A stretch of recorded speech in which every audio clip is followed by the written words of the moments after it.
जय संविधान। यहाँ पर आई तमाम माताओं बहनों को करुणा के सागर बहुजन समाज में जन्मे तमाम महापुरुषों को नमन करते हुए आज ये जो दिन है ये बहुत ही ऐतिहासिक दिन है। आज के दिन करोड़ों करोड़ों दलितों बहुजनों इस देश की 50% महिलाओं को हक अधिकार, स्वतंत्रता का अधिकार, सम्मान से जीने का अधिकार देने वाले हमारे रहबर परम पूज्य विश्व रत्न डॉक्टर बाबा साहब भीमराव अंबेडकर जी की जन्म जयंती।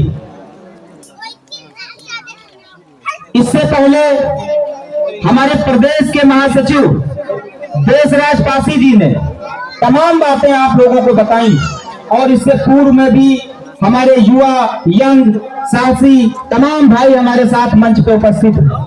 इन सभी साथियों को मैं दिल से धन्यवाद दूंगा और ये वादा करके जाता हूं इस मंच से कि कभी भी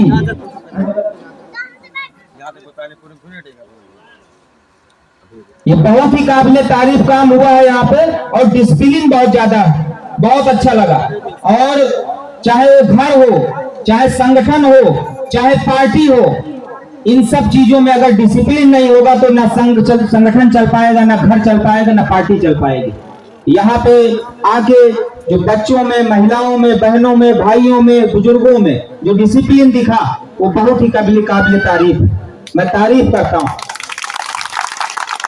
कार्यक्रम के आयोजक हमारे श्री राजेंद्र जी, श्री जितेंद्र जी, श्री मुकेश जी, आकाश जी, दीपक कुमार जी, उमेश जी, रवि जी, विपिन जी और सर्वेश जी और मेरा छोटा भाई सुधीर, इन सभी साथियों को मैं दिल की गहराइयों से धन्यवाद।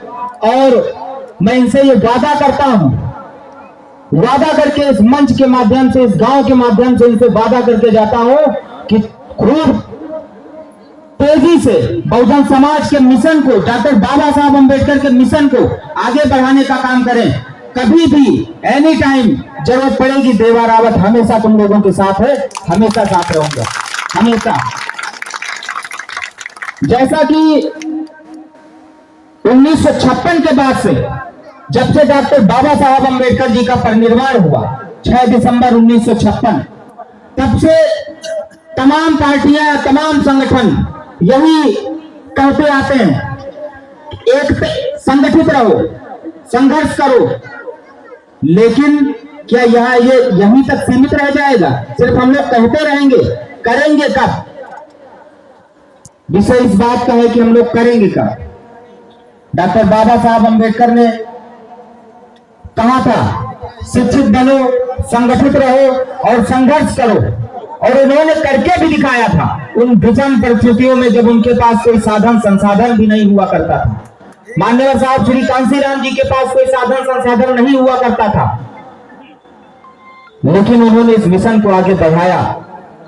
4 बार उत्तर प्रदेश में बहुजन समाज की सरकार बनाई, लेकिन आज क्या कारण है, क्या हरामखोरी समाज कर रहा है कि साधन संसाधन होने के बावजूद भी 2 पहिया 4 पहिया, अच्छे मकान, जमीनें, सब कुछ है, लेकिन ये हरामखोरी कहाँ छुपी है कि हम लोग इस मिशन को आगे नहीं बढ़ा पा रहे हैं। इसको टटोलने की जरूरत है। और कोई भी मेरा साथी, कोई भी छोटा भाई अपने आप को कमजोर ना समझे। मेरे संगठन का एक कार्यकर्ता, मेरा बहुजन आर्मी संगठन भारत के 11 राज्यों में काम करता है। संगठन का एक कार्यकर्ता इन सभी भाइयों के साथ है। जहां भी ये आवाज देंगे, जहां भी बुलाएंगे, इनके हौसले को बुलंद रखा जाएगा, कभी टूटने नहीं देंगे। और यहाँ पे आए हुए सभी भाइयों, माताओं, बहनों से भी अपील करने आया हूं कि जो भी साथी आपकी लड़ाई को मजबूती से लड़ रहे हैं, जो भी बच्चे आपकी लड़ाई को मजबूती से लड़ रहे हैं, उनका साथ दो, उनका हौसला बढ़ाओ, उनके कंधे पे हाथ रखो, उनका पैर मत खींचो। हमारे समाज में ये बहुत ही गंदी आदत है कि कंधे पे हाथ रखना तो नहीं जानते हैं, लेकिन पैर खींचना उनको बखूबी आता है। कोई भी समाज का लड़का अगर आगे निकल रहा है, बाबा साहब अंबेडकर साहब, मान्यवर साहब श्री कांसीराम जी का मिशन आगे बढ़ाने का प्रयास करता है, कोशिश करता है, तो सबसे पहले उसको यातनाएं अपने समाज से ही मिलती हैं, कट सकती है, आप जान लीजिए। सबसे पहले उसको उसके ही समाज उस पर हंसते हैं। लेकिन ये बात याद रहे, जिस पर भी ये समाज हंसा है, इतिहास उसी ने रचा है, ये आप जान लीजिए। तो ये बच्चे, ये भाई, ये एक दिन इतिहास रचेंगे। ये बाराबंकी भी जानेगा। हम तो कहते हैं कि बाराबंकी को भी नीला कर दिया जाए, लेकिन बाराबंकी पिछड़ा है, बहुत पिछड़ा है इन सब मामलों में। पूर्वांचल और उधर उत्तरांचल, ये दोनों साइड में डॉक्टर बाबा साहब अम्बेडकर, मान्यवर साहब श्री कांशीराम रामचंद्र पासी जी और तमाम महापुरुष की अलग जगह है। एक आवाज पे वहां पे हजारों कार्यकर्ता। अगर हमारे समाज के किसी भी बच्चे को पुलिस ने फर्जी पकड़ लिया और उसको थाने पे ले जाके बैठाए, तो याद रखना, वो लोग कहते हैं, पूर्वांचल के लोग, याद रखना आपका लॉकअप छोटा पड़ जाएगा। लेकिन यहां पे क्या होता है कि सुधीर ही तो गया है, देशराज ही तो गया है, देवा ही तो गया है, हम कहां गए? तो ये बहुत ही गलत है। यहाँ पे तमाम महापुरुषों की, संत रविदास जी की फोटो लगी है। इनका क्या कहना था? ये कहते थे कि ऐसा चाहूं राज में जहां मिले सबन को अन्न, छोट बड़ो सब सम बसें, रविदास रहे पसंद। अब आप ये बताइए कि क्या ऐसा कोई पेपर जाता है इस उत्तर प्रदेश, नहीं, भारत के तमाम प्रदेशों में, बल्कि कह लें कि भारत के सभी प्रदेशों में ऐसा कोई अखबार नहीं जाता है, ऐसा कोई न्यूज चैनल नहीं जाता जिसमें हमारी बहन बेटियों के साथ अन्याय अत्याचार की खबरें ना आती हो। हम लोग रोज देखते हैं, रोज पेपर पढ़ते हैं, कहीं हमारी बहन को छेड़ा गया, कहीं हमारे भाई की हत्या कर दी गई, कहीं घड़े से पानी पीने से रोका गया, कहीं खेत पर काम करने से मना करने पर उसको मारा गया। कब तक सहोगे ये अन्याय अत्याचार? डॉक्टर बाबा साहब अम्बेडकर ने कहा था, संगठित रहो, और जब आप संगठित रहोगे, दुनिया की किसी ताकत की, दुनिया की किसी भी आदमी की हैसियत नहीं है कि हमारी बहनों के ऊपर आंख उठा के देख लेगा। ये आप याद रखिए, किसी की औकात नहीं है कि हमारे भाई को टच कर ले, किसी की औकात नहीं है। लेकिन आज मैसेज क्या जा रहा है समाज में? आज जो समाज में मैसेज जा रहा है वो विखंडता, अखंडता, मतलब हम लोग बिखरे हुए हैं। वो लोग ये जानते हैं कि अगर हम सुधीर को मारेंगे तो कोई बोलने नहीं आएगा, इसीलिए उनका मनोबल बढ़ा है। और उनका मनोबल तभी टूटेगा जब हम लोग संगठित रहेंगे। ऐसे ही छोटे छोटे प्रोग्राम करते रहो, 4 लोगों के साथ बैठो, उनको संगठित करो, फिर 10 लोगों के साथ बैठो, उनको संगठित करो, छोटे छोटे नुक्कड़ सभाएं करो, अपना काम भी करते रहो। ऐसा नहीं अपना काम छोड़ के करो, अपना परिवार जीवन यापन भी तो करना है, परिवार भी चलाओ और बाबा साहब के मिशन को भी आगे बढ़ाओ। डॉक्टर बाबा साहब अम्बेडकर ने अपने आखिरी भाषण में आगरा में उन्होंने ये कहा था कि ऐ मेरे बहुजन समाज के साथियों, मेरे बहुजन समाज के भाइयों, माताओं, बहनों, बच्चों, बुजुर्गों, मैं इस कारवां को बड़ी मुश्किल से यहां तक लाया हूं, बड़ी कठिनाइयां झेल के, तमाम गाली गलौज खा के मैं इस कारवां को यहां तक लाया हूं। मेरे बहुजन समाज के साथियों, मेरे भाइयों, अगर आप इस कारवां को आगे ना ले जा पाना तो इस कारवां को नहीं रोक देना, लेकिन इस कारवां को पीछे मत जाने देना। तो आज हम और हमारे संगठन के सभी साथी यहाँ पर मंच पर उपस्थित और आगे बैठे तमाम साथी, मुझे लगता है इस कारवां को आगे बढ़ा रहे हैं।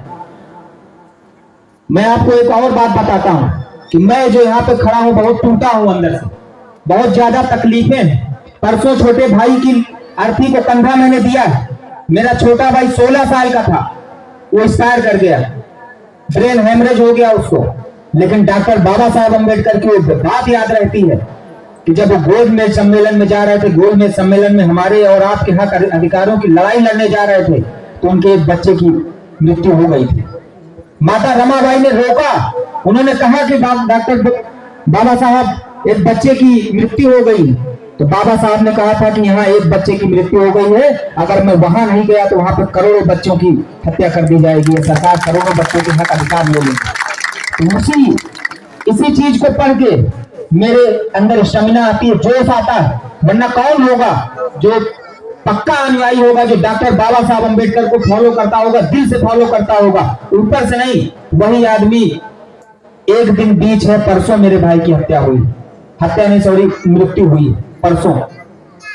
अभी तक मैं टूटा ही, वरना बोलने को बहुत कुछ है, 2-4 घंटे बोलूंगा, लेकिन आप सभी साथियों से हाथ जोड़कर अपील करने आया हूं कि आप सभी साथी, माताएं, बहनें, यहाँ पे जो माताएं हैं वो अपने बच्चों को अच्छी से अच्छी शिक्षा दें, उनको आईएएस, आईपीएस, डॉक्टर, इंजीनियर, तमाम वो चीजें बनाएं जिससे मनवादी लोग डरते हैं। ये आप जान लीजिए, सबसे बड़ा मूल मंत्र शिक्षा है। जब आपका बच्चा शिक्षित हो जाएगा तो उसको पीछे के कोई मूल मंत्र आपको बताने नहीं पड़ेंगे, ये वादा करता हूं आपसे। वो समझ जाएगा कि संगठित कैसे रहना है और संघर्ष कैसे करना है। जब आप अपने बच्चों को पढ़ाओगी नहीं तो क्या जानेगा कैसे संघर्ष करें, कैसे संगठित रहें, कुछ नहीं समझ पाएगा। डॉक्टर बाबा साहब अंबेडकर ने कितनी विषम परिस्थितियों में पढ़ाई की, ये किसी से छुपा नहीं, सब जानते हैं। कितनी गरीबी में उन्होंने पढ़ा, इसीलिए तो आज पूरी देश और दुनिया में उनका जन्मदिन मनाया जा रहा है, इसीलिए मनाया जा रहा है। उनकी काबिलियत, 32 डिग्रियां, 9 भाषाओं का ज्ञान, और ये चैलेंज के साथ कि ये दलित समाज के थे, बहुजन समाज के थे, इसीलिए आज इनको वो सम्मान नहीं मिल पाता है जितना इनको मिलना चाहिए। और अगर यही बाबा साहब अंबेडकर किसी सवर्ण जाति से बिलोंग करते होते तो दुनिया का सबसे बड़ा मंदिर इनके नाम का बना होता, ये आप जान लीजिए। डॉक्टर बाबा साहब अंबेडकर के बताए हुए रास्ते पर चलें, मान्यवर साहब श्री कांसीराम जी के बताए हुए रास्ते पर चलें और अन्य तमाम बहुजन महापुरुषों के बताए हुए रास्ते पर चलें। चाहे वो महाराजा बिजली पासी हो, चाहे महाराजा लाखन पासी हो, चाहे वो वीरांगना उदा देवी पासी हो। वीरांगना उदा देवी पासी जी का भी आज जन्मदिन है, जिन्होंने 36 अंग्रेजों को मौत के घाट उतार दिया था, आज उनका भी जन्मदिन है। सुबह के 7 बजे से मैं निकला हूं और तमाम कार्यक्रम अटेंड कर रहा हूं। जितना अच्छा मुझे यहाँ लगा है बाकी कहीं नहीं लगा, इसके लिए आपका बहुत बहुत धन्यवाद। और मैं चाहता हूं कि इस कारवां को ऐसे ही आगे बढ़ाते रहना। मेरे बहुजन समाज के साथियों, मेरे भाइयों, मेरे बड़े व छोटे भाइयों, मेरी माताओं, बहनों, इन सभी साथियों भाइयों का साथ दे देना। अगर ये कभी जाने अनजाने आपकी लड़ाई लड़ते लड़ते अगर थाने तक पहुंच जाएं तो थाना घेर लेना, ये अपील करने आया हूं आपसे। आपका कुछ नहीं होगा, आपका कुछ नहीं होगा, ये वादा करके जा रहा हूं। मुझे एक फोन करना, आपका हम कुछ नहीं होने देंगे। तमाम लोग, देशराज भाई खड़े हैं, इनसे मेरा नंबर ले लेना। अगर कहीं से कोई पीड़ित है, चाहे थाना हो, चाहे तहसील हो, चाहे ब्लॉक हो, किसी का आवास नहीं है, किसी को पुलिस भर्ती, होता क्या है ना कि हम ही लोग मार खाते हैं, हम ही जेल जाते हैं, यही तो होता है। हमारी जमीन कब्जा की जाती है और हमारे ऊपर ही 151 का मुकदमा होता। ये अब बिल्कुल नहीं होगा इस जिले में, ये आप याद रखिए, इसको खत्म किया जाएगा। आप लोगों के साथ और सहयोग से, चिंता ना करें, इसको बिल्कुल खत्म किया जाएगा और बाराबंकी के सारे थानों को सुधारने का काम किया जाएगा, उनका इलाज करने का काम किया जाएगा। चिंता ना करें, सबका इलाज होगा। जय भीम, जय भारत, जय संविधान।